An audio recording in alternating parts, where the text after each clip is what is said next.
মানে আমি যদি একটা কিছু বলে দিই তাহলে আপনার আগুন ধরে গেল, কি বলা বুঝলে না?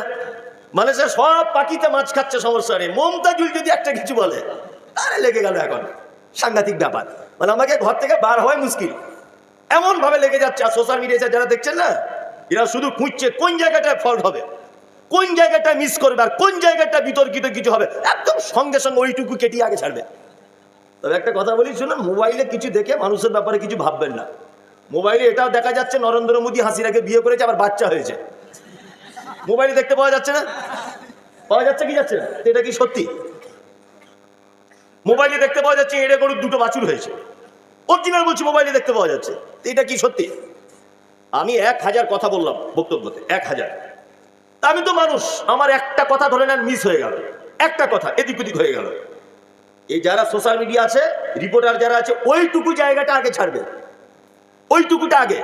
ওই জন্য মোবাইলে কোনো কথা শুনে, মোবাইলে যেসব ভাইরাল জিনিসগুলো দেখছেন, আমার টোটাল বক্তব্যটা ওখানে দেওয়া হয়নি, ঠিক ওইটুকু জায়গা কেটে জুত করে বসিয়ে দেওয়া হয়েছে। এবারে মমতাজুল মর, আর ফোনে গাল শুনে শুনে মর। কি বললাম বুঝলেন না? ওই জন্য মোবাইলে দেখে কাউকে বিচার করতে নেই, তার কাছে আসতে হবে, সম্পূর্ণটা শুনতে হবে, তারপর ভালো মন্দটা কিছু বলতে হবে। মোবাইলে শুনে কাউকে বিচার করা যাবে না। কি বললাম বুঝলেন? যে কথা বলছিলাম সেটা হচ্ছে এই, আপনাকে একটা তথ্য দিই। আপনারা জানেন যে সারা পৃথিবীতে একটি মাত্র দেশ আছে, যে দেশটি হচ্ছে ইহুদিদের, ইহুদি। আচ্ছা বলুন তো এই দেশটির নাম কি? ইসরায়েল। ইসরায়েল, ইসরায়েল হচ্ছে পৃথিবীর একটি মাত্র ইহুদি দেশ। ভালো করে বুঝবেন, এই ইহুদি দেশটি 98% মানুষ উচ্চ শিক্ষায় শিক্ষিত। কত পার্সেন্ট? 98%। এই ভাই বসুন বসুন বসুন, এ করিয়েন না, হ্যাঁ বসুন ভাই, ওরম করিয়েন না। 98% মানুষ ইসরায়েলে, তারা কি শিক্ষিত? আপনারা জানেন যে পৃথিবীতে একটি মাত্র দেশ আছে ইসরায়েল, যে 18 বছর পর্যন্ত একটা ছেলেকে স্কুলে যদি না যায় তার বাপকে ধরে জরিমানা দিতে হয়।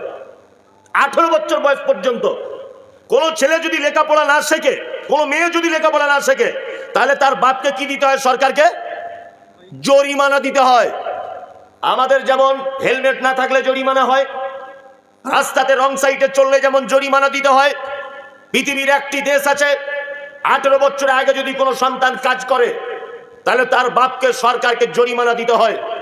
পুলিশ প্রশাসন তার থেকে জরিমানা আদায় করে, তার নাম ইসরায়েল।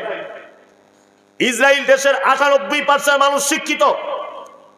সারা পৃথিবীর সব থেকে একটা ছোট্ট দেশ আপনি বলতে পারেন, যে দেশে 84 লক্ষ মানুষের বসবাস টোটাল দেশটায়। পশ্চিম বাংলাতে মানুষ আছে প্রায় 14 কোটির কাছাকাছি, আর ইসরায়েলের লোক কত? 84 লক্ষ, মানে 1 কোটিরও কম। আপনারা জানেন যে সারা পৃথিবী এই 84 লক্ষ ইহুদিদের কারণে ভয়ে থরথর করে কাঁপছে। ফিলিস্তিনের মানুষগুলোকে একদম মেরে শেষ করে দিচ্ছে। আপনারা জানেন ইরানের মতো একজন ক্ষমতাশীল দেশ, তাকে পর্যন্ত হুমকি দিচ্ছে। আমেরিকার ডোনাল্ড ট্রাম্পকে পর্যন্ত তারা মোকাবেলা করতে প্রস্তুত। কারণ কি জানেন? কারণ কি? কারণ দুইটা। এক, সারা পৃথিবীর আবিষ্কারের দিক থেকে তারা এগিয়ে আছে। দুই, সারা পৃথিবীর উচ্চ শিক্ষায় শিক্ষিত। সারা ভারতবর্ষে যত দামি শিক্ষিত মানুষ আছে, এদের থেকেও 10 গুণ হাই এডুকেটেড শিক্ষিত মানুষ তারা ইসরায়েলে বসবাস করে। কি বুঝলেন আপনি? তার মানে একটা দেশকে শক্তিশালী যদি আপনি করতে চান, শিক্ষায় এগিয়ে না এলে একটা দেশকে শক্তিশালী করা যাবে না। এবার আপনাদেরকে একটা কথা বলি। আচ্ছা বলুন তো, কোন ইবাদত ছেড়ে দিলে মানুষ আর মুসলিম থাকে না? বলুন। সালাত, নামাজ, তাই না? জি, নামাজ ছেড়ে দিলে মানুষ মুসলিম থাকে না। আপনারা তো বেশ সকলেই তাহলে জানেন। এবার আপনাদেরকে একটা কথা বলি, নামাজ পড়া হয় কোথায়? মসজিদে। আর শিক্ষা গ্রহণ করা হয় কোথায়? স্কুলে বা মাদ্রাসাতে। এই কথাটা মাথায় রাখবেন, আর এখনই এইটা নিয়ে বিতর্ক শুরু হয়ে যাবে। তাহলে নামাজ পড়া হয় কোথায় বললাম? মসজিদে। আর শিক্ষা অর্জন হয় কোথায়? মাদ্রাসা বা স্কুলে। তাই তো? এবার আপনাকে একটা প্রয়োজনীয় জিনিস আমি ভাবাই। মুহাম্মদ সাল্লাল্লাহু আলাইহি ওয়াসাল্লাম দাঁড়িয়ে আছেন, একজন লোক মসজিদে 2 রাকাত নামাজ পড়েছে। খুব ভালো করে শুনবেন, 2 রাকাত নামাজ পড়েছে একটা লোক। আল্লাহ নবী সাল্লাল্লাহু আলাইহি ওয়াসাল্লাম নিজের চোখে দেখেছেন লোকটা নামাজ পড়েছে। লোকটা আসলো, আল্লাহ নবী তাকে জিজ্ঞাসা করছেন, সল্লি, তুমি সালাত আদায় করেছো? লোকটা বলছেন, আল্লাহ নবী, হ্যাঁ সালাত আদায় করেছি। আল্লাহ রাসূল বলছেন, ফাইন্না কালাম তুসাল্লি, তুমি সালাত আদায় করোনি, তুমি সালাত আদায় করোইনি। অথচ আল্লাহ নবী সাল্লাল্লাহু আলাইহি ওয়াসাল্লাম নিজের চামড়ার চোখ দিয়ে দেখলেন লোকটা নামাজ পড়েছে। আল্লাহ নবী লোকটাকে জিজ্ঞাসা করার পরে কি বললেন? তুমি নামাজ পড়োনি। লোকটা আবার গেল, আবার গিয়ে 2 রাকাত নামাজ পড়েছে। আল্লাহ নবী সাল্লাল্লাহু আলাইহি ওয়াসাল্লাম বলছেন, তুমি নামাজ পড়েছো? লোকটা বলছে, পড়েছি। আল্লাহ নবী বলছে, তুমি নামাজ পড়োইনি। যদি আল্লাহ নবী বলতেন তুমি পড়েছো, মোটামুটি হয়েছে, তাহলে বোঝা যেত যে আল্লাহ নবী দেখেছেন। কিন্তু আল্লাহ নবী দেখার পরেও অস্বীকার করে দিচ্ছেন এবং কেটে দিয়ে বলছেন তুমি নামাজ পড়োইনি। তার মানে এটা সাল্লু কামা রাআইতুমুনি উসাল্লি, তোমরা সালাত ওইভাবে আদায় করো যেভাবে আমাকে পড়তে দেখেছো।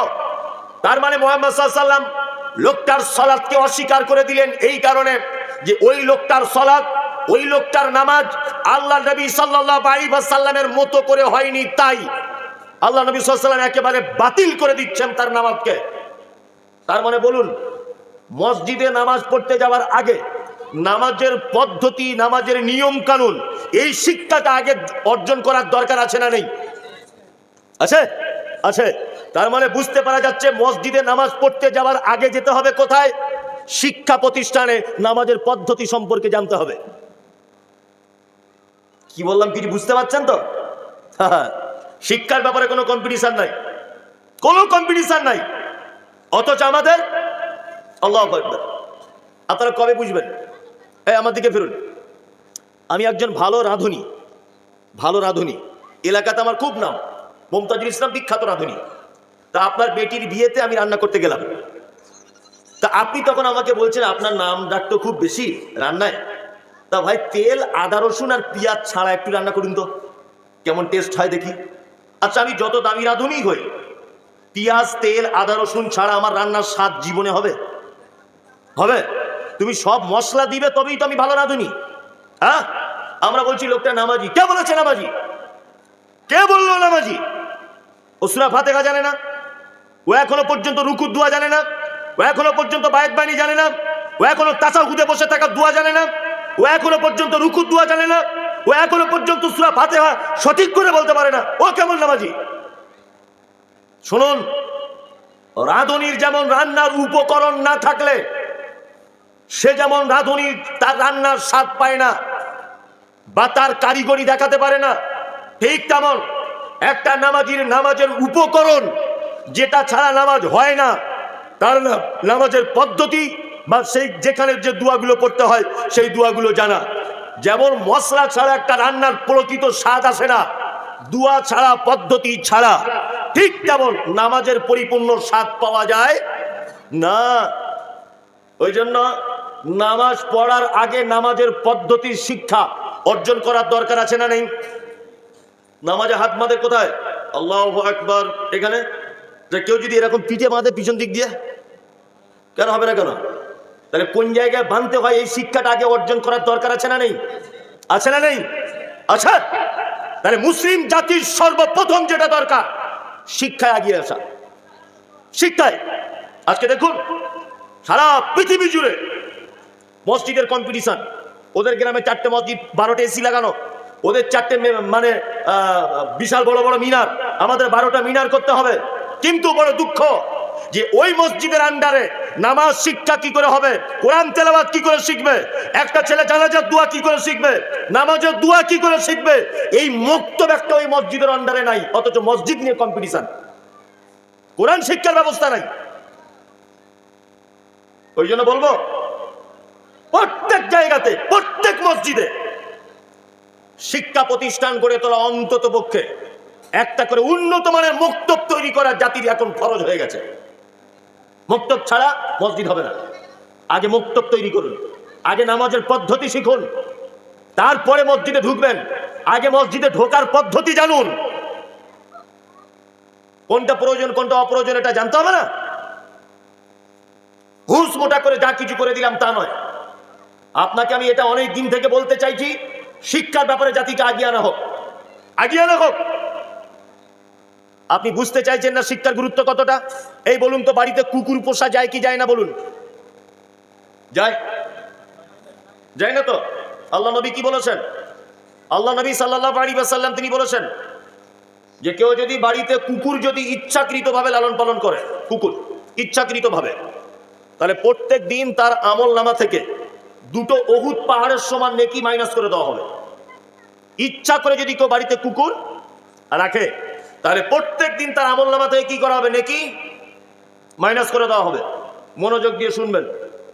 তার মানে কুকুর বাড়িতে রাখা চলবে না। এইবার আল্লাহ নবী সাল্লাল্লাহু আলাইহি ওয়াসাল্লামের আর একটা কথা শুনুন। আল্লাহ নবী বলছেন, যে কুকুর ঘরের মুরগিটা বুঝে আর পরের মুরগিটা বুঝে, অর্থাৎ একটা কুকুর ঘরের মুরগি দেখলে ধরতে যায় না, কিন্তু ফটিকের মায়ের মুরগি দেখলে ধরতে যায়। বুঝবেন ভালো করে। যে কুকুর মমতাজুল ইসলামের বেটাকে দেখলে কামড়াতে যায় না, শফিকুলের বেটা যদি মমতাজুলের বাড়িতে ঢোকে, তাহলে ওর গায়ের উপর উঠে তেড়ে কামড়াতে যায়। এক কথাতে বোঝা যায়, যে কুকুরকে তার মালিক শিক্ষা দিয়েছে এটা আমাদের মুরগি, যে কুকুর তার মালিক শিক্ষা দিয়েছে এটা আমাদের ছাগল কামড়াবি না, যে মালিক তার কুকুরকে শিক্ষা দিয়েছে এটা আমার বেটা কামড়াবি না, যে কুকুর মালিকের বেটাকে চেনে, যে কুকুর মালিকের ছাগল চেনে, যে কুকুর মালিকের সম্পদ বুঝে, যে কুকুর মালিকের বাড়িতে অন্য কেউ এলে ডাকে, আল্লাহ নবী সাল্লাল্লাহু আলাইহি ওয়াসাল্লাম বলছেন এই শিক্ষিত কুকুর তোমরা বাড়িতে পুষতে পারো, কোনো সমস্যা নাই। তোমার ছাগলের খামার, তোমার গরুর খামার, তোমার চৌকি দেওয়ার জন্য কুকুরকে তুমি কাজে লাগাতে পারো। আল্লাহ নবী বলছেন তোমার আমের বাগান, তোমার জমির ধানের ফসল, এই সমস্ত জিনিস চৌকি দেওয়ার জন্য তুমি বাড়িতে কুকুর পুষতে পারো, যে কুকুরকে তুমি ট্রেনিং দিয়েছো, শিক্ষা দিয়েছো। তার মানে মুহাম্মদ সাল্লাল্লাহু আলাইহি ওয়াসাল্লাম মানুষ তো দূরের কথা, শিক্ষিত কুকুরকে পর্যন্ত সম্মানের চেয়ার দিয়েছেন। শিক্ষিত কুকুরকে পর্যন্ত সম্মানের চেয়ার দিয়েছেন আল্লাহ নবী সাল্লাল্লাহু আলাইহি ওয়াসাল্লাম। কি বুঝলেন আপনি? কে তোমাকে যুক্তি দিল? কে তোমাকে যুক্তি দিল যে 4টে সি লাগাতে হবে মসজিদে? কে তোমাকে বললো 12 লাখ টাকা দিয়ে মার্বেল পাথর লাগাতে হবে? আমি বলতে চাইছি, মসজিদে নামাজ পড়তে যাওয়ার আগে নামাজের যে পদ্ধতি, নামাজের যে দোয়া দরুদ, এই শিক্ষা অর্জন করে তবে মসজিদে ঢুকুন আপনি। আর এই শিক্ষা অর্জন করতে গেলে ভালো একটা মুক্তব, ভালো একটা শিক্ষা প্রতিষ্ঠান দরকার। বিনীত অনুরোধ, মুক্তব ছাড়া কোনো মসজিদ চলবে না, কোনো মসজিদ চলবে না। আপনার লজ্জা করে না? আপনার লজ্জা থাকা তো দরকার। ABCDEFG একটা ছেলে এই প্রাইভেট পড়ে মাসে 500 টাকা দিতে হয়, 500 টাকা। আর আপনার ছেলে মক্তবে কোরআন তেলাওয়াত করতে যায়, আপনি মাসে 100 টাকা দিতে পারেন না কেন? কেন দিতে পারেন না? আপনি দুনিয়াবী স্বার্থের জন্য আপনি 500 টাকা দেন। ছেলেমেয়েরা সকাল হলে বলছে টিউশনি পড়তে যায়, ও কি মাইকেল মধুসূদন দত্ত হবে? টিউশনিটা বিকালে পড়তে যেতে পারে না, 12টায় যেতে পারে না। একটা কথা বলে দিই, শুনে রেখে দেন। মূলা বুঝেন? মূলা, মূলা সবজি, মূলো বড় বড়, কি বলে আপনাদের? মূলা বলে তো। সকালবেলাতে আপনি মূলা খেয়ে নিলেন, মূলা। দুপুরবেলা বিরিয়ানি খেলেন, রাতের বেলা Chennai king, super king hotel থেকে পায়া আর মোটামুটি নান রুটি খেয়ে নিলেন। আচ্ছা বলুন তো, রাত 12টা পর্যন্ত ঢেকুর উঠবে কিসের? কেন? এত দামি বিরিয়ানি দিয়ে মূলা আটকানো গেল না? এত গরুর হাড্ডি দিয়ে মূলা আটকানো গেল না? গেল না। তার মানে ফার্স্ট মর্নিং এ যদি আপনি মূলা খান, ওর বৈশিষ্ট্য হচ্ছে সারাদিন ও আপনাকে বলবে আমি ভিতরে আছি, তুই যতই বিরিয়ানি লাগাস আমাকে পারবি না। আপনার ছেলে যদি ফার্স্ট মর্নিং এ সকালবেলা ঘুম থেকে উঠে যদি মক্তবে কোরআন তেলাওয়াত করে, তাহলে ভাববেন সারাদিন শয়তান ওর পিছনে আর লাগবে না। আর সারাদিন এই কোরআনের ব্যাটারি চার্জ সারাদিন ওর চলবে। ওর দ্বারা তার খারাপ কাজ করতে গেলে একবার ভেবে করতে হবে, বাচ্চা ছেলে হলেও। ওই জন্য বলছি, ফার্স্ট সকালই আপনার ছেলের যে প্রাইভেট আছে ওটা কাল থেকে ক্যান্সেল করে দেন। যে প্রাইভেট কাল থেকে আমার ছেলে যাবে না, ওই প্রাইভেটটাই দুপুরবেলাতে দেন, বিকালবেলাতে দেন। সকালবেলা আপনার বেটার কাজ হচ্ছে বেরাস করি আগে মক্তবে চলে যাও, আগে গিয়ে 20 মিনিট কোরআন পড়ে এসো। তারপর মানুষের তো একটা লজ্জা শরমও থাকে। মানে মারা গেল বেটা ইঞ্জিনিয়ার, মাথায় রুমাল বেঁধে এরকম করে বসে আছে, ওই যে হুজুর একটু আমার বাপের জন্য দোয়া করে দেন। ঘোড়ার ডিম হবে, ও তোমার বাপের জন্য দোয়া করলে কিছুই হবে না। কে বলেছে ও তোমার বাপের জন্য দোয়া করবে? তোমার বাপের মাছ, পুকুরের মাছ খাবে তুমি, তার আম বাগানের আম বিক্রি করবে তুমি, তার জমির ধান বিক্রি করবে তুমি, আর ইমাম সাহেব তোমার বাপের জন্য দোয়া করবে, তোমার বাপ স্বর্গে চলে যাবে? কে সব যুক্তি দিল? কে যুক্তি দিলে সব?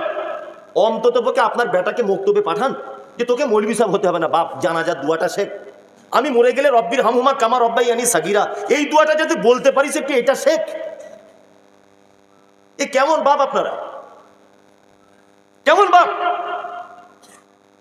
শুনুন, আসলে আমি ঠোঁট কাটা লোক তো, মানে বাচ্চারা জন্মের পরে বলছে মধু দেয় গায়ে, মায়েরা বলছে মিষ্টি যাতে কথা হয়। আমার মা মনে হয় মধু তখন ছিল না, দেয়নি, ওই জন্য আমার কথা খুব মিষ্টি নয়। তবে যে কথাগুলো বলছি আপনি মুসলমান হিসাবে বুকে হাত দিয়ে বলুন যে আমি কথা একটাও খারাপ বলছি না, ঠিক বলছি না, ভুল বলছি, বলুন। সকালে কোরআনটা যদি বাচ্চাকে একটুখানি পড়ান, আমি বলছি ও মৌলভী সাহেব হতে হবে না, কিচ্ছু নয়। আচ্ছা, আপনাকে একটা আফসোসের কথা বলি, আফসোসের কথা, দেখুন আপনার চোখে পানি চলে আসবে এখনই। আচ্ছা, রমজান মাসে আপনারা রোজা করেন, সবাই হাত তুলুন তো, কারা কারা করেন? করেন? আফসোস। আচ্ছা, যারা যারা রমজান মাসে রোজা করেন এর মধ্যে কোরআন জানেন কতজন? হাত তুলুন। 2, 4, 5, 6, 7, 8, 10, মানে যারা রোজা করেন অনেকজন কোরআন জানে না, তাই না? আচ্ছা, রমজান মাসে যখন বিজোর রাতগুলো আসে, লাইলাতুল কদরের রাত, সবাই মসজিদে কোরআন পড়ে, আর আপনি যে পড়তে পারেন না, আচ্ছা সত্যি বলুন তো, আপনার আফসোস হয় কি হয় না? হয়? আফসোস হয় না? ইস না, যদি আমি কোরআনটা পড়তে পারতাম, দুটো পৃষ্ঠা পড়তাম এদিক ওদিক করে চশমা টশমা লাগিয়ে। আফসোস হয় কি হয় না? তা আপনি যে আফসোসটা পাচ্ছেন ওটা আপনার ছেলেকেও করাবেন? আপনি বাপ হয়ে এত বড় চিটারি করতে পারবেন? এত বড় চিটার আপনি হতে পারবেন আপনার বেটার জন্য? আপনি নিজে তো রমজান মাসে কোরআন তেলাওয়াত করতে পারেন না, আফসোস হয়, হয় না? হয়। তা আপনি আপনার বেটাকে এই জায়গা থেকে দূরে রাখবেন? ওই জন্য বলছি আপনার বেটাকে একটুখানি বক্তব্যে পাঠান, দয়া করে একটুখানি বক্তব্য পাঠান। ইনশাল্লাহ পাঠাবো, ইনশাল্লাহ বলুন। তোমার তো বিয়ে হয়নি, তুমি হাত তুলছো কেন? খ্যাপা তো আর গাছে ধরে না, 12 বছরের ছেলেও হাত তুলছে, ও তো বিয়েই হয়নি। হ্যাঁ, আচ্ছা তুমি বিয়ে করো, তোমার ছেলেকে তারপরে দিবে, অসুবিধা নেই। প্রত্যেক বাচ্চাকে বক্তব্য। আরে তোমরা যারা ফোন দেখছো, তোমরা ভাবো না যে আমরা বড় হয়ে গেছি, বড়র কিছুই হয়নি এখনো, তুমি এমনি তুমি লম্বা হয়েছো প্যাকাটির মতো। তোমাকেও যেতে হবে মক্তবে কোরআন তেলাওয়াত করতে। 10 বছর 12 বছর বয়স হয়েছে তাই কি হয়েছে? কিছুই নয়। আমি 1 ঘন্টা করে ইমাম সাহেবের কাছে, আমি তো শিখতে যাচ্ছি, আমার লজ্জার কিছুই নেই। আবার কিছু মানুষ আছে তাদের এত পিক আপ, চাচা দুয়া জানো, নামাজ পড়ো? না বাপ, জানি না, জানি না বাপ। আচ্ছা আচ্ছা, নামাজের সময় পাটা তো এরকম করে রাখতে হয়, সেজদায় গেলে চাচা এরকম ফাঁক করে রেখেছে। তো বলছি চাচা পা দুটো এক জায়গায় করে না, বলছে তোর কবরে তুই যাবি, আমার কবরে আমি যাবো। তুই বকছি কেন ভ্যাত ভ্যাত করে? কি বুঝলেন? মানে ওকে শেখালে ও শিখবে না। কি বলছি বুঝতে পারছি না? বলছে তোদের লেগেই তো মসজিদে আসি না। আবার বলে আপনি একটা দোয়া ভুল বললে ঠিক করে দেন, তা বলবে দেখ আমি মমতাজুলের মতো এত বড় আলেমের সামনে নামাজ পড়েছি, ভুল ধরলো না, তুই ভুল ধরছিস আমার। ও ভুল করলেও ওকে আপনি সংশোধন করতে পারবেন না, পারবেন? ওই জন্য বলছি আপনি যে ভুলটা করে ফেলেছেন না শিখে, আপনার বেটাকে অন্তত এই ভুলটা করাবেন না। কি বললাম বুঝলেন? আপনার ছেলেকে, আপনার মেয়েকে একটু বক্তব্যে পাঠাবেন, ইনশাল্লাহ ইনশাল্লাহ ইনশাল্লাহ। আর আপনাদের মসজিদ আছে তো গ্রামে, মসজিদের কমিটিতে যারা আছে, এদের যে কিয়ামতের দিন কি করবে যদি মসজিদে কোরআন শেখার ব্যবস্থা না থাকে, তা সে ওরাই বুঝবে, আমি আর কিছু বলবো না। প্রত্যেক কমিটির দায়িত্ব এটা, মসজিদে কোরআন শিক্ষার ব্যবস্থা করতে হবে। মুহাম্মদ সাল্লাল্লাহু আলাইহি ওয়াসাল্লাম তিনি বলছেন, খায়রুকুম মান তাআল্লামাল কুরআন ওয়া আল্লামাহু, পৃথিবীতে ওই লোক সবথেকে ভালো যে কোরআন শেখে এবং অপরকে শেখায়। 10 কোটি টাকার মালিক, এলাকায় বিশাল বিড়ি কোম্পানির আছে, টাকার অনেক মালিক, দুনিয়ার মানুষ হয়তো তাদেরকে ভালো বলছে, এলাকাতে অনেক নেতা মন্ত্রী আছে, দুনিয়ার মানুষ হয়তো তাদেরকে ভালো বলছে, কিন্তু মুহাম্মদ সাল্লাল্লাহু আলাইহি ওয়াসাল্লাম ভালো বলছেন কাকে? খায়রুকুম মান তাআল্লামাল কুরআন ওয়া আল্লামাহু, যে কোরআন শেখে আর কোরআন শেখার ব্যবস্থা করে, এই হচ্ছে পৃথিবীর সবথেকে দামি লোক। সবথেকে দামি লোক এই লোকটা। ইনশাআল্লাহ আমরা শিক্ষার ব্যাপারে আগে আসবো, ইনশাআল্লাহ ইনশাআল্লাহ। চলুন এবার পবিত্র আল কোরআন দিয়ে আপনাদেরকে কয়েকটা কথা শোনাই। আল্লাহ তাআলা বলছেন, কুল হাল ইয়াস্তাবিল্লাযীনা ইয়ালামুনা ওয়াল্লাযীনা লা ইয়ালামুন, নবী আপনি বলুন যারা জানে আর যারা জানে না এরা কি সমান? সমান নয়। আল্লাহ কোরআন মাজিদে বলছেন, কুল হাল ইয়াস্তাবিল আ'মা ওয়াল বাসীর ওয়াজ-যুলুমাতি ওয়ান নূর, নবী আপনি বলুন চোখওয়ালা লোক আর অন্ধ লোক এরা দুজন কি সমান? সমান? আপনারা বলুন। অন্ধ লোক আর চোখ আলা লোক সমান না। আল্লাহ তাআলা বলতে চাইছেন শিক্ষিত যারা তারা চোখ আলা লোকের মতো, আর অশিক্ষিত যারা তারা অন্ধ লোকের মতো।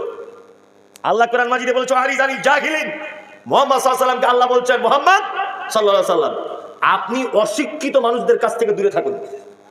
আর আপনাদেরকে আমি বলে দিয়ে যাচ্ছি, জীবনে যদি বন্ধু করেন শিক্ষিত মানুষের সাথে করবেন, অশিক্ষিত মানুষের সঙ্গে বন্ধু করবেন না। যদি বলছেন কেন, কেনটা বোঝাই। আমরা দুজন ভালো বন্ধু, খুব ভালো করে বুঝবেন যে উনি লেখাপড়া জানেন না, না আমি লেখাপড়া জানি না উনি জানেন। ওনাকে বললে হয়তো উনি রাগ করবে, আমি জানি না উনি জানেন। কি বললাম বুঝলেন? এখন দুজনা কোনো কারণে মারপিট লেগে গেছে। আমি তো মূর্খ, আমি যদিও বন্ধু, আমি যদি ওকে এক ঘুষি মারি ডাইরেক্ট লাঞ্চে মারবো যাতে মরে যায়। এটা হচ্ছে মূর্খ লোকের পরিচয়। আর এ শিক্ষিত লোক যদি আমাকে এক ঘুষি মারে তবু 4 বার ভেবে মারবে যে কোন জায়গায় মারলে মমতাজুল বেঁচে থাকবে, বুঝলেন না? আর শিক্ষিত আর অশিক্ষিত লোকের ডিফারেন্স করে বোঝায় আপনাদেরকে। আমি অসুস্থ, আমি অসুস্থ, তা আমার দুটো বন্ধু আছে, একটা বন্ধু খুব শিক্ষিত আর একটা বন্ধু আছে একেবারে মূর্খ কিন্তু কোটি কোটি কোটি কোটি টাকার মালিক। শিক্ষিত বন্ধুটাও আমাকে দেখতে আসছে আর অশিক্ষিত বন্ধুটাও আমাকে দেখতে আসছে। ভালো করে গল্পটা শুনুন। নিয়ে দুইজনেতে এখন চাঁদের মোড়ে একটা ফলের দোকানে ফল কিনছে আমাকে দেখতে আসবে বলে, ওই মূর্খ বন্ধুটাও আর শিক্ষিত বন্ধুটাও। এখন মূর্খ বন্ধুটা দোকানদারকে ফলওয়ালাকে বলছে বেদানা কত? দোকানদার বলছে 450। বলছি এর থেকে কোনো দামি জিনিস আছে? তা বলছে ডালিম আছে 1200 টাকা। বলছি ওইটা 4 কেজি দাও। আচ্ছা ওর থেকে দাম আর কিছু বলছে না, ওর থেকে দামে নেই, তবে 1200 টাকার মধ্যে আঙ্গুর পাবে, কালো আঙ্গুর, ওইটা 4 কেজি দাও। 4 কেজি নিয়েছে। শিক্ষিত বন্ধুটা দোকানদারকে জিজ্ঞেস করছে ভাই পেয়ারা আছে? পেয়ারা? তা বলছে হ্যাঁ পেয়ারা আছে। কত কেজি? বলছে 15 টাকা। বলছি ওইটা আমাকে 2 কেজি দাও। নিয়ে আমার যে দুজনাই বন্ধু, আবার ওরা আবার বন্ধু। তখন পেয়ারা যে নিয়েছে এ কিন্তু স্কুল মাস্টার কিন্তু শিক্ষিত, আর ও মূর্খ কিন্তু কোটি কোটি টাকার মালিক। মূর্খ বন্ধু তখন মাস্টারকে বলছে আরে মমতাজুল সাহেবকে দেখতে যাবেন, দামি লোক, আরে 20 টাকা দামের কেজি পেয়ারা নিয়ে যাচ্ছেন, কি বলবে? দুজনা বেশ ব্যাগ ভর্তি, ও পেয়ারা অল্প আর এ বেশ আপেল আঙুর বেদানা নিয়ে আমার বাড়িতে আসছে। আমার স্ত্রী সব ফ্রিজে ঢোকানোর পরে আমার স্ত্রী বলছে তোমার মাস্টার বন্ধুটা না খুব কিপটে। বলছি কেন রে? ও তো মেয়ে ছেলে বোঝে না। কেন রে? বলছি দেখো পেয়ারা কেউ খায় না, পাখিতেও খায় না আজকাল পেয়ারা, সস্তা বলে, আর তোমার মাস্টার বন্ধু পেয়ারা নিয়ে এসেছে।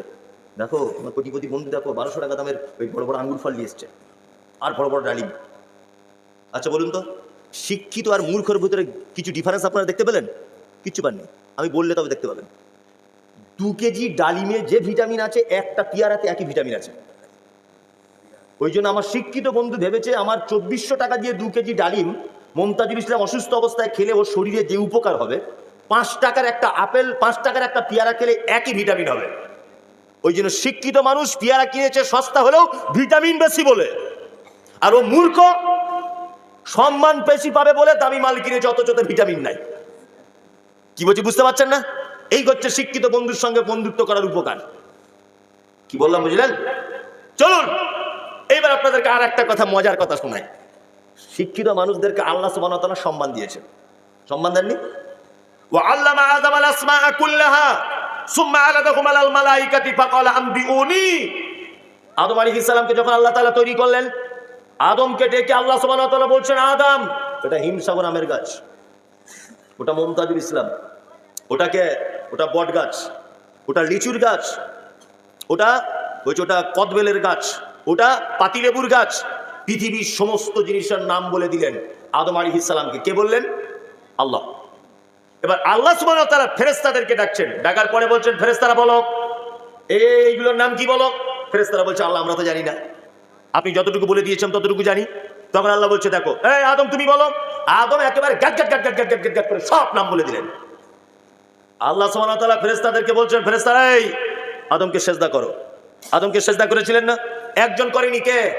মিস্টার ইবলিস। আবা ওয়াস্তাকবারা ওয়া কানা মিনাল কাফিরিন, সে অস্বীকারীদের অন্তর্ভুক্ত হয়ে গেল। আচ্ছা আদম আলাইহিস সালামকে সিজদা করেছেন কারা? এরা আমার ভাষা বুঝতে পারছে না, ফেরেশতারা, তাই তো?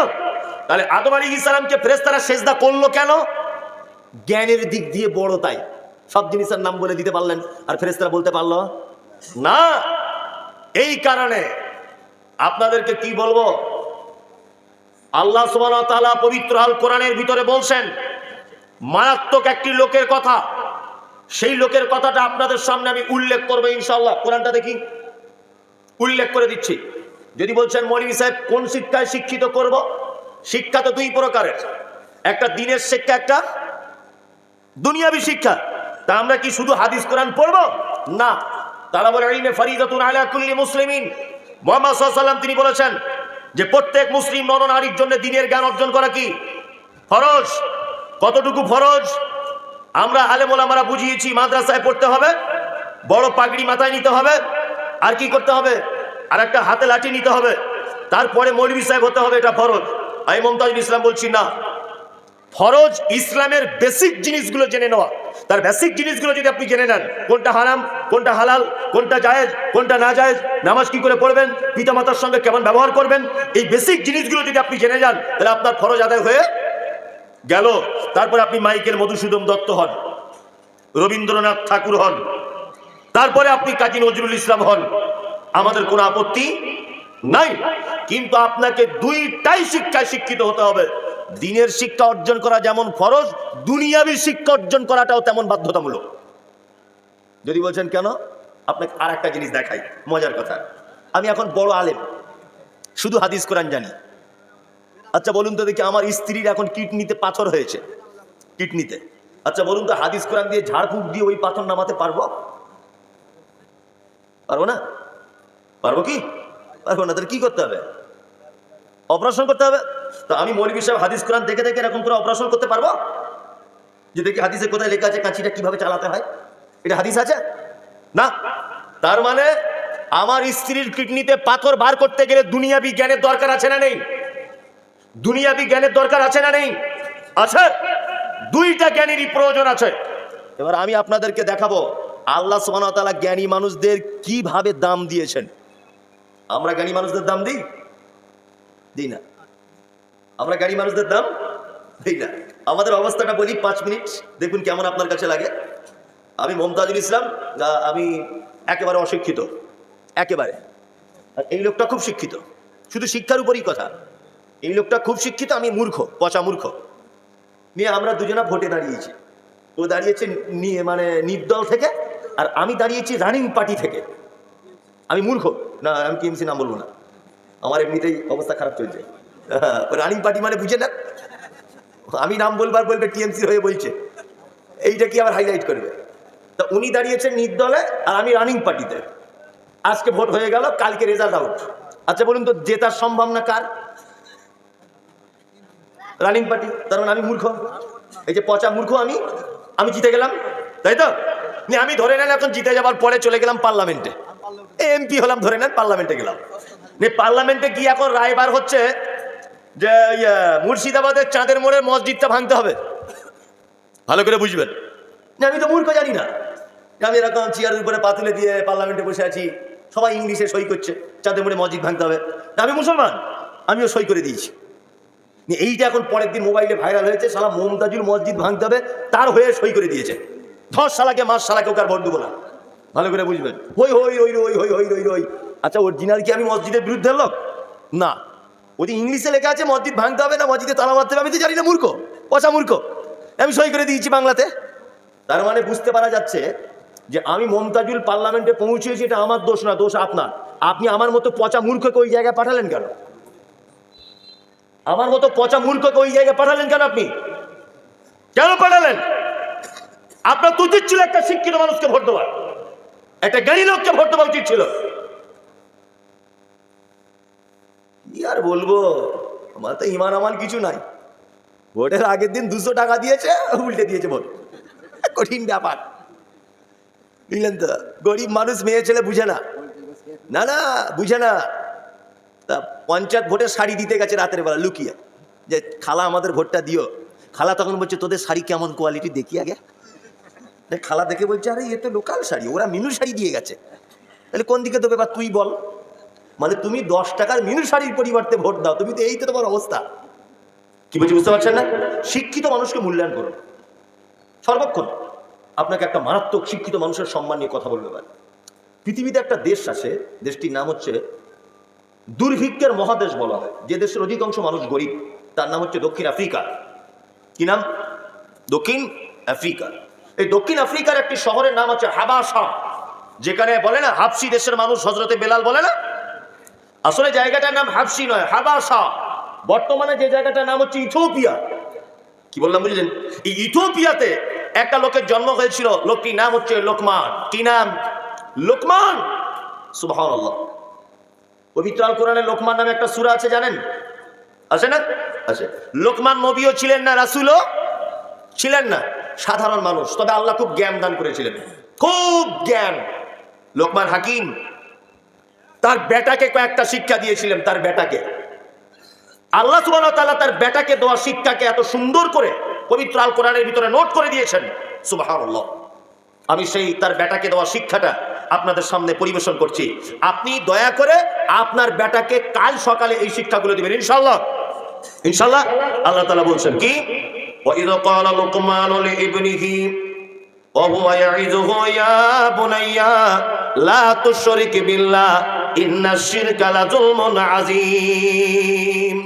এক নম্বর শিক্ষা লোকমান হাকিম তার বেটাকে দিচ্ছে, বেটা পৃথিবীতে তুমি যাই করো শিরক করবে না কখনো, শিরক কখনই করবে না।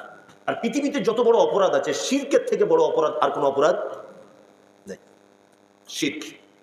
তাহলে প্রথম শিক্ষা, আপনি একজন মুসলিম হিসাবে আপনার পরিবারকে আল্লাহ সুবহানাহু ওয়া তাআলার কোরআন দিয়ে বলে গেলাম যে আপনার পরিবারটাকে সর্বপ্রথম শিরক মুক্ত পরিবার গড়ে তুলুন। কি বললাম বুঝলেন? আমরা যতই বলি আহলে হাদিস, আমরা যতই বলি আমরা জান্নাতের সার্টিফিকেট নিয়ে বসে আছি, আমরা যতই যা কিছু বলি, এখনো যদি তদন্ত করা যায় সারা আহলে হাদিস সমাজে বলুন, মুর্শিদাবাদ জেলায় আপনাদের গ্রামে বলুন, এখনো পর্যন্ত অজস্র মহিলারা তার বাচ্চাদেরকে তাবিজ কবজ মাদুলি, অজস্র মহিলারা স্বামীকে বশ করার জন্য বালিশের তলায় মাদুলি ভরে রেখে দিয়েছে। আমরা বলছি এটা শিরক। অজস্র মহিলারা তারা স্বামীকে বশ করার জন্য এখনো পর্যন্ত রোজা গুনিন হাবিজাবি এদের কাছে এদের দ্বারস্থ হচ্ছে কি হচ্ছে না? অথচ কি শিরক। আল্লাহ সুবহানাহু ওয়া তাআলা বলেন, ইন্নাহু মান ইউশরিক বিল্লাহ ফাকাদ হারামাল্লাহু আলাইহিল জান্নাহ ওয়া মা'ওয়াহুন নার ওয়া মা লিয-যালিমিনা মিন আনসার। শিরক এত বড় পাপ, কোন মানুষ যদি শিরক করে আল্লাহ সুবহানাহু ওয়া তাআলা বলছেন তার জন্য জান্নাত হারাম, ওয়া মা'ওয়াহুন নার, শিরককারীর জন্য থাকার জায়গা জাহান্নাম, ওয়া মা লিয-যালিমিনা মিন আনসার। আর নিশ্চয়ই শিরক করা অবস্থায় যদি কেউ মারা যায় তাহলে কিয়ামতের মাঠে তার আর সাহায্যকারী কেউ থাকবে কি না। শিরক মুক্ত পরিবেশ গড়ে তুলতে হবে, ইনশাআল্লাহ। ইনশাআল্লাহ। ইনশাআল্লাহ। কোন রকমের শিরকের সঙ্গে আপোষ করব না, কোন রকমের আপোষ করব না। তাবিজ মাদুলি, লাল সুতো, কালো সুতো, ধাগা বাঁধা, গাছ বাঁধা, এসব কি শিরক। পেচ্ছাপ করে পানি নেয় না, বলছে কোমরের ব্যথা ভালো ঝাড়তে পারে। ও কি বলে ঝাড়ে? ও কি বলে ঝাড়ে? ঝাড়ফুঁক ইসলামে বৈধ। ঝাড়ফুঁক ইসলামে কি বৈধ? কেউ যদি খুশি করে ঝাড়ফুঁকের কারণে 10-20 টাকা পয়সাও দেয় তবুও গ্রহণ করতে পারেন, সমস্যা নেই। তবে সেই ঝাড়ফুঁকটা আজে বাজে মন্ত্র তন্ত্র দিয়ে চলবে না। কোরআনের দোয়া আর হাদিসে যে দোয়াগুলো বলা হয়েছে ওই দোয়া দিয়ে যদি কেউ ঝাড়ফুঁক করে, কি বলছে বুঝতে পারছেন? আমি বুঝতে পারি না একটা জিনিস, কি দাড়ি নাই, নামাজ নাই, রোজা নাই, রাতে তাস খেলে, বলছে ও নাকি পেটে বাচ্চা থাকলে ভালো গাছ দেয়, বাচ্চা নাকি নরমালে ডেলিভারি হয়। মনে মনে ভাবছি এত বড় কুদরত আল্লাহ ওর হাতে দিল, ওর মতো লোকের হাতে এত বড় কুদরত। আর গ্রামে লোক খুঁজে পেল না, এত লোক নামাজি, এত আলেম ওলামা কেউ খুঁজে পেল না, ওর কাছে যত ঝাড়ফুঁক। এইসব করছে কি করছে না মানুষ? আপনার এলাকাতে আছে যে মূর্খ লোক কিছু জানে না, ঝাড়ফুঁক করছে, সূরা ফাতিহা বললে বুঝে না, ওসব ঝাড়ফুঁকে কোনো কাজ নেই, ওসব ভুয়ো। যদি বলছে মৌলভী সাহেব কাজ তো হয়, হ্যাঁ কাজ হবে, শয়তান কাজ করে ঈমান নষ্ট করার জন্য। কি বললাম বুঝলেন? শয়তান কি করে? কাজ করে ঈমান নষ্ট করার জন্য। আপনি অসুস্থ হলেন, আপনি নিজে নিজে আপনার বেটাকে সূরা ফাতিহা বলে একটু ফুঁক দিয়ে দেবেন, ইনশাআল্লাহ ভালো হয়ে যাবে। আপনার আব্বা 5 ওয়াক্ত নামাজি, আপনার আব্বাকে বলবেন, আব্বা আমার ছেলে খুব কাঁদছে রাতের বেলা, তুমি একটু সূরা ফাতিহা বলে আমার বেটার গায়ে হাত বুলিয়ে দাও, ভালো হয়ে যাবে। এর জন্য আবার সব কাছেই মানে আপনার হুজুর ধরতে হবে কেন? প্রথম নম্বর শিরক, শিরক মুক্ত পরিবার গড়ে তুলতে হবে প্রত্যেক বাড়িতেই। যা যেখানে আছে বাড়িতে শিরকের বস্তু, সমস্ত বস্তু কি করতে হবে? ত্যাগ করে দিতে হবে। চলুন, আল্লাহ সুবহানাহু ওয়া তাআলা তারপরে বলছেন কি, ওয়াসাইনাল ইনসানা লিওয়ালিদাইহি হামালাতুহু উম্মুহু ওয়াহানান আলা ওয়াহানিন ওয়া ফিসালুহু ফি আমাইনি আনিশকুরলি ওয়া লিওয়ালিদাইকা ইলাইয়াল মাসির। লোকমান হাকিম তার বেটাকে বলছেন, বেটা তোমাকে জীবনে আরেকটা শিক্ষা দিয়ে গেলাম, জীবনে কোনোদিন পিতা মাতার সাথে অসৎ ব্যবহার করবে না, অন্তত পক্ষে কোনোদিন মায়ের সাথে ব্যবহার করবে না খারাপ। কারণ মা তোমাকে কষ্টের পর কষ্ট ধারণ করে তোমাকে গর্ভের ভিতরে রেখেছিল। এই এই তোমরা দুজন খুব বদমাইশি করছো, নড়াচড়া করা যাবে না, ভালো না লাগলে তুমি আস্তে আস্তে করে বাড়ি চলে যাও, কোনো সমস্যা নেই, কিন্তু অন্য কাউকে ডিস্টার্ব করবে না। লোকমান হাকিম তার বেটাকে দ্বিতীয় উপদেশ দিচ্ছে, বক্তব্য এতক্ষণ সব ভুলে যান, আমার কোনো অসুবিধা নেই, এইটা মনে রাখতে হবে। লোকমান হাকিম তার বেটাকে দ্বিতীয় উপদেশ দিচ্ছে, বেটা পিতা মাতার সঙ্গে কখনো অসৎ ব্যবহার করবে না। কারণ বিশেষ করে এখানে মায়ের কথা বলা হয়েছে, আল্লাহ বলছে মায়ের কথা, বিশেষ করে মায়ের সাথে কখনো অসৎ ব্যবহার করবে না। কারণ তোমার মা তোমাকে কষ্টের পর কষ্ট সহ্য করে তোমাকে পেটে ধারণ করেছিল। কোরআনের শব্দ এসেছে উফি ওয়ালা তানহারহুমা ওয়া কুল লাহুমা কাওলান কারীমা। মায়ের সঙ্গে এত নরম সুরে কথা বলো, তোমার মা যেন কোনোদিন তোমার কথাতে উফ এই বিরক্তকর শব্দটা যেন ব্যবহার না করে। একটা জিনিস মুসলিম সমাজ আজও পর্যন্ত বুঝতে পারেনি। হ্যাঁ, বলছে মৌলভী সাহেব দোয়া করবেন। কেন চাচা? বলছে নিয়ত করেছি পশ্চিম দিকে যাবো, একটু মানে হজে যাবে। তো বলছে আপনি তো 2 বছর আগে গিয়েছিলেন। বলছে আবার একবার যাবো। 2বার হজ করতে চলে গেল। ওর মা বেঁচে আছে, শীতকালে ওর মায়ের গায়ে চাদর নেই, আর ও যাচ্ছে মক্কায় জান্নাত খুঁজতে। ও ভেবেছে মনে হয় টাকা আছে, ওখানে জান্নাত পড়ে আছে, গেলে সার্টিফিকেট পাওয়া যাবে। কি বলছি বুঝতে পারছেন না? এই যে শীতকাল, আপনার আব্বা মায়ের সঙ্গে ভালো ব্যবহার করেন করেন। মুহাম্মদ সাল্লাল্লাহু আলাইহি ওয়াসাল্লাম বলছেন হুমা জান্নাতুকা ওয়া নারুকা, তোমার মায়ের কাছেই তোমার স্বর্গ, মায়ের কাছেই জান্নাত, মায়ের কাছেই সব। তোমার মাকে সেবা করো, জান্নাত চলে যাবে। বাপকে সেবা করো, জান্নাত চলে যাবে। বয়স্ক মানুষেরা ভাবছে এরকমই তো বক্তার দরকার ছিল, আমার বেটাগুলোকে দিচ্ছে, মনে মনে ভাবছে না? হ্যাঁ, তুমি তোমার বেটার বয়সে কেমন ছিলে আমি চিনি না তোমাকে চাচা, তোমাকে আমি চিনি না। তোমার বেটার বয়সে তুমি কেমন করে কাটিয়েছো? একটা রাত তুমি কামাই করোনি ভিডিও দেখতে আর সিনেমা দেখতে। তোমার আব্বা মাকে দেখেছ? দেখোনি তো তোমার বেটারা দেখবে কি করে? তোমাকে যে এখনো ডাল ভাত দেয় এটা আলহামদুলিল্লাহ বলো। তুমি যা কেস ঘটিয়ে রেখেছো, তোমার নিজের বাপ মাকেও তো দাওনি। হ্যাঁ দাওনি, তা তোমার ছেলের কাছে তুমি পাবে কেমন করে? বলছে একটা বৌমাও ভালো না মৌলভী সাহেব, একটা বৌমা মনের মতো পেলাম না। কেন মনের মতো বৌমা কি হয়েছে? তোমাকে আমি চিনি না। তোমার বেটির শ্বশুর যখন আসে তখন বড় বড় মাছ আনো, আর বৌমার বাপরা এলে আনো তখন তো মুখ ঘুরিয়ে চলে যাও। তো ওই বৌমা তোমাকে ভালোবাসবে কি করে? তোমার বেটির যখন শ্বশুর আসে পুকুরে জাল ফেলে মাছ ধরে একেবারে পোলাও টোলাও করে খাওয়া, কারণ তার বাড়িতে আমার বেটি আছে তাই। আর তোমার বৌমা তোমার বেটার আন্ডারপ্যান্ট পরিষ্কার করছে, তোমার বেটার মাথার চুল আঁচড়ে দিচ্ছে, তোমার স্ত্রীর শাড়ি জামা কাপড় পরিষ্কার করছে, তুমি বুড়ো হয়ে গেছো তোমার জামা কাপড় পরিষ্কার করে দিচ্ছে। আর ওর বাপ মা এলে তুমি তখন বাজার করতে তোমার মনে থাকে না, তোমাকে ভাত দিবা? তোমার বৌমা কি কুকুর ছাগলের থেকে খারাপ? একটা কুকুরকে যদি আপনি পোড়া রুটি দেন আপনার পিছনে পিছনে ঘুরবে, ঘুরে না? একটা কুকুর পর্যন্ত আপনার ভালোবাসা বোঝে। আপনার বৌমা তো লেখাপড়া জানা মেয়ে, আপনার বৌমা তো কোরআন পড়া জানা মেয়ে, তা আপনার বৌমা আপনার কথা শুনছে না কেন? নিশ্চয় আপনি সেই ভালোবাসাটাকে দিতে পারছেন না যে ভালোবাসাটা আপনি আপনার মেয়েকে বাসতেন। আপনার মেয়ের জায়গা তো ওকে আনুন, দেখবেন ও আপনার পিছন পিছন ঘুরবে। সারাদিনে 4 বার মা বলে ডাকুন বৌমাকে, দেখি আপনাকে ভাত দেয় কি না দেয়। বুড়ো বয়সে আপনি দেখাচ্ছেন 440 ভোল্টেজ, আর ও 16 বছরের মেয়ে, ওর ভোল্টেজ নেই বেশি তো। তোমার 75 বছরে যদি 440 ভোল্টেজ থাকে, তো 20 বছরের ভোল্টেজ তো আর বেশি হবে।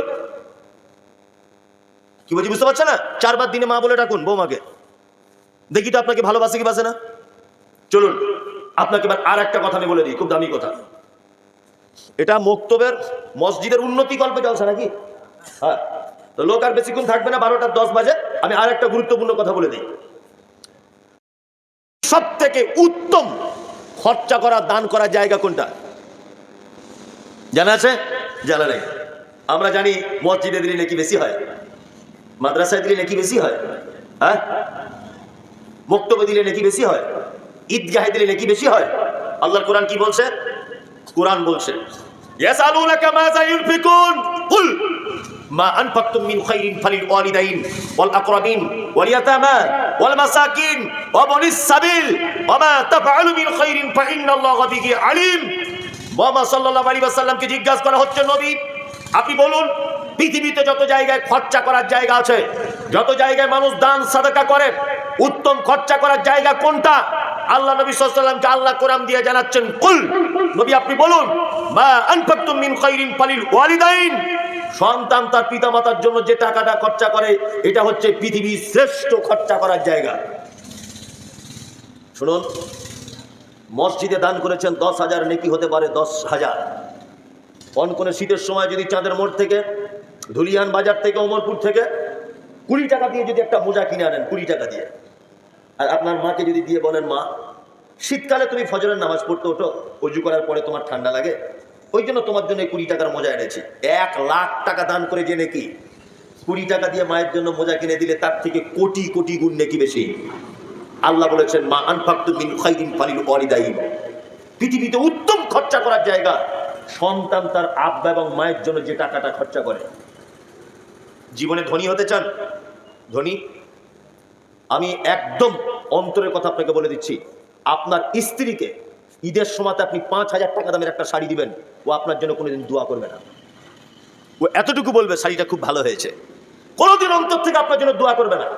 আপনি যান আপনার মায়ের জন্য কাল বাজার থেকে একটা 20 টাকা দিয়ে মোজা আনুন, মার মুখ থেকে এটাও বার হবে, বেটা তোর ইনকাম কম, আবার তুই আমার জন্য মোজা আনতে গেলি, আল্লাহ তোর বেটা বেটিদেরকে মালে বরকত দিক।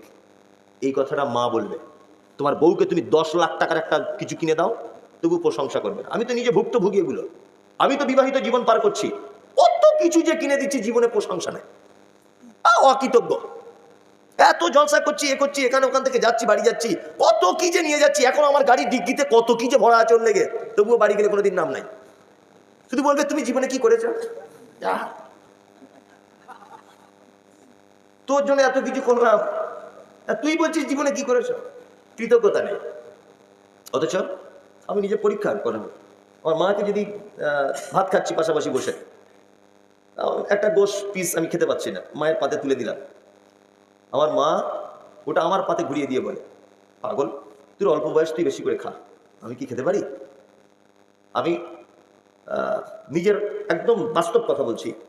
আজকে আমি বাড়ি যাইনি প্রায় অনেক দিন, সেই অক্টোবর মাসের 17 তারিখে বাড়ি থেকে বার হয়েছি, মাঝখানে একবার বাড়ি গেছি একদিনের জন্য, সেই থেকে বাড়ি যাইনি। আজকে প্রায় 10 দিন 15 দিন হয়ে গেল মুর্শিদাবাদ জেলাতেই আছি বিভিন্ন জায়গাতে। তা রাত্রে আমার ড্রাইভার গাড়ি চালিয়ে বাড়ি যাই, ভোর 5টাতে বাড়িতে দরজার সামনে দাঁড়াই, দরজাতে একদিন আমার স্ত্রী এসে দরজা খুলতে পারে না, ওর ঘুম ভাঙে না। কি বুঝলেন? ওর ঘুম ভাঙে না। আমি যে আমার স্ত্রী বদনাম করছি তা না, বোঝানোর জন্য বলছি, ওর ঘুম ভাঙে না। অথচ আমি, আমার মা আমার গাড়ির আওয়াজ পেলেই বুঝতে পেরে যায় যে বেটা বাড়ি এসছে। আগে এসেই এই কথাটা বলে, আরে রাতে ঘুমাস না নাকি, তোর চোখ মুখগুলো বসে গেল।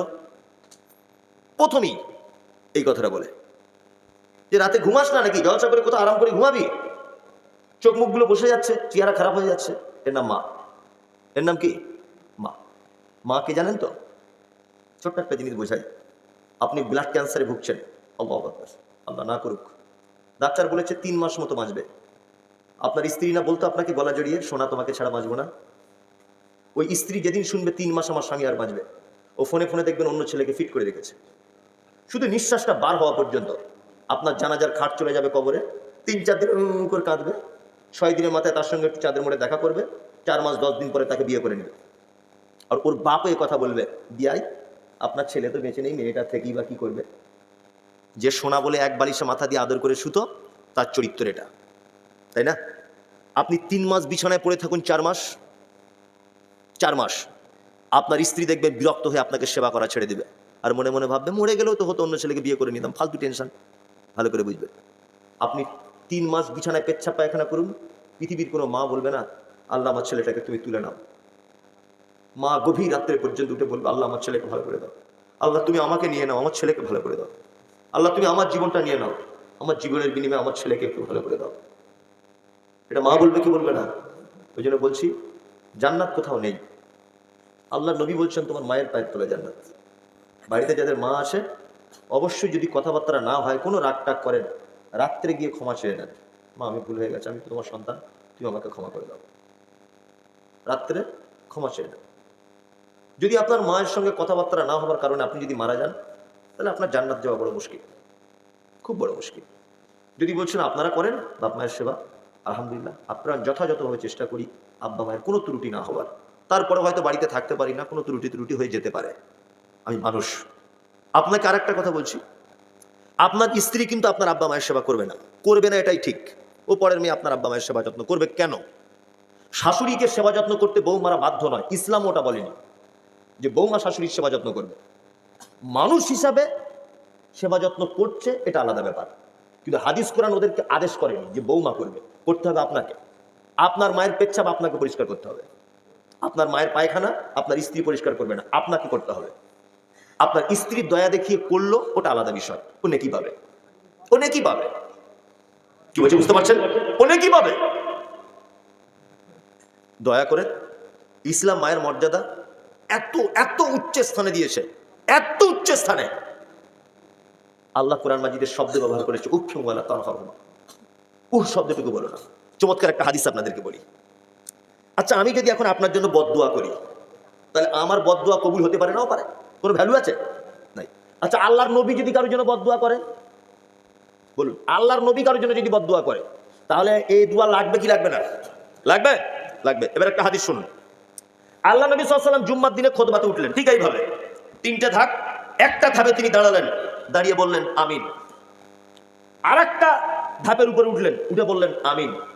আর একটা ধাপের উপরে উঠলেন, 3টে ধাপ, উঠে বললেন আমিন। সাহাবীরা প্রশ্ন করলেন, আল্লাহ নবী, আপনি অন্য কোনো দিন তো মেম্বারে ওঠার সময় আমিন আমিন বলেন না, আজকে কেন আমিন আমিন বললেন?